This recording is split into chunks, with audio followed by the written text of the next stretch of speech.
Hi, I'm Katrina, aka the Animated Teacher, and I thought I'd make this video about my top tips if you are a new or beginning teacher. Why am I doing this video? Gosh, dropout rates across the world for teachers in the first 5 years is quite substantial. In Australia, which is where I'm from, in the first 5 years, the dropout rate is between 30 and 50%. Dropout rates for teachers in America in the first 5 years is 40 to 50%. Dropout rates for teachers in the UK in the first 5 years is about a third of teachers will leave the profession. There's obviously a wide range of reasons as to why these teachers leave, and obviously I can't cover all of those issues. So I put together some of my top tips for surviving those first few years as a beginning teacher. Now I say surviving because, let's be honest, it's about surviving. You won't be thriving in the first few years, and if you are, that is fantastic. But it's highly likely that you're going to struggle, and it is going to be about surviving those first few years and getting as much experience and confidence under your belt. So let's get into it. What are 5 of my top tips? Now, I have a lot of tips, but these are the ones that if you only ever watch this video of mine and nothing else, these are the ones I want you to know about. Tip number 1, say no. Say no to anything and everything extra. Now, this might be controversial because you've just started a new job and you want to impress people and you want to make a good first impression. And you walk in there with all of this beautiful, bubbly energy and you're excited and you're nervous, and other teachers see that and they think, oh my gosh, you would be great at ... The debating team, looking after this STEM club, all of these extracurricular things that are just going to put extra pressure on you. And you know what? They're probably right. You would be fantastic at those things, but not in your first couple of years. You need to focus on working out your own classroom strategies. You need to focus on learning your content that you're going to be teaching the students. You have to say no to all those extra things. Now, how do you say no graciously? Like this. This is what you say. You say, thank you so much for thinking of me for that opportunity. I would definitely be interested in the future. However, this year I really need to focus all my energy on building my teaching skills and ensuring the needs of my class are met. Who can say anything to that? That is exactly what you're meant to be doing, and it's exactly what you're employed to do as a teacher. So please don't feel bad about saying no. It is honestly the best advice that I can give you. Say no to anything extra. Tip number 2. Start your lesson planning with a learning intention or learning goal and success criteria. What are you actually wanting your students to understand? And how do you get them there? How do you know that they actually have understood it? That is your learning intention or your learning goal and your success criteria. Now, the reason I say this is because I know how much time can be wasted trying to come up with activities and trying to find resources for a particular topic. So this is really about trying to save you time, making sure that you know exactly what you're trying to achieve in that lesson.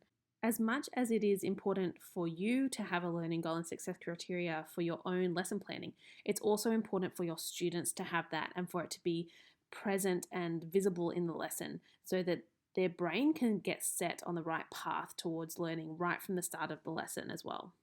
Tip number 3, take your sick days. You are going to be sick as a beginning teacher because you need to build your immune system to all of the ridiculous things that your students bring into the classroom. And let's be honest, a lot of students aren't great at their personal hygiene. But it's not just about taking sick days when you're sick. It is also about taking sick days when you need a mental health day. Your mental health is possibly the most important thing that you need to look after in your first years as a teacher. Take the sick days. Don't push through it. You're going to burn out. Don't stress about what pressure that might put on your faculty or other teachers that might need to cover your lessons. They've all been there, and your time will come where you can repay that favor. You need to look after yourself. Now, taking a mental health day or a sick day might look like you having to sit at home all day long and do marking. It might look like you sitting at home and just trying to learn the content that you have to teach for the next 2 weeks. That is okay. But you need to make sure that you're being smart about how you use your sick days, and don't just not take them. Like, they're there for a reason. Please take your sick days. Okay, tip number 4, don't spend money on decorating your classroom. Now, this is probably controversial, and I know that a lot of you will be on Instagram and Pinterest looking at these amazing classroom setups. New teachers are spending hundreds of dollars of their own money to make their classroom look great. It's not a bad thing. That's a great thing. However, it's not actually going to help your students be better learners, and it's not going to make you a better teacher. Spend your money on resources. You have potentially 0 lesson plans. You don't have any worksheets. You don't have any fun activities because you're just starting out. If you've got a couple of $100 to spend on classroom decorations, don't do it. Save a little bit for decorations, sure, but spend the bulk of that money on getting your resources. Go on to things like Teachers Pay Teachers. Go on to tests. Search the internet for excellent teaching resources in the topics that you are the least confident in teaching. This is going to save you so much time. And time as a new teacher is the most important thing for you, because everything takes a long time because you're learning it all for the first time. You're teaching it all for the first time. That is where you should be investing your money. And these resources, they're going to be used for years and years and years to come. And each year you can just build on them until you're confident enough to make your own resources, or even just to give you the time to create your own resources. If you buy 5 resources for this week, then that means you've actually got extra time up your sleeve where you can be creative. You can try new things because you've saved your time and you've used your money wisely. All right, this is my final tip, tip number 5, and I'm actually going to do a whole new video on just this one tip because it is so important. This tip is build relationships. How are you going to survive your first years as a teacher? Build relationships. Build relationships with your students. Build relationships with your co-workers, your teachers. Build relationships with your support staff, and build relationships with the parents. Now, there's so much I have to say about this, so I am going to make a whole new video. But let me just say, the best PD that you will ever receive is going to be that teacher down the hall. If you can find a teacher that you really connect with and that you can bounce ideas off and that you can learn from, hold on to them. They are going to be the number one thing that pulls you through this difficult time of your first years of teaching. And your students, gosh, they're so important. If you don't like your students, you're not going to like going to work.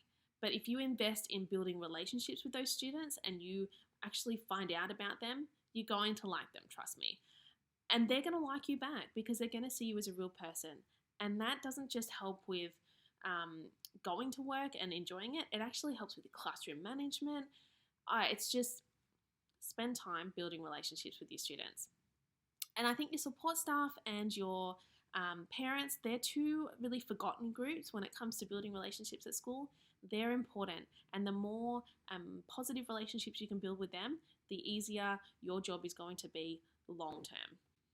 I hope this video has been helpful for you. I hope it's given you some insight into some things that would be helpful for you to think about and maybe implement in your first years as a teacher. If you have any questions or topics you want me to cover in upcoming videos, please drop them below. And if you are a teacher who has some advice to give, please drop them below as well.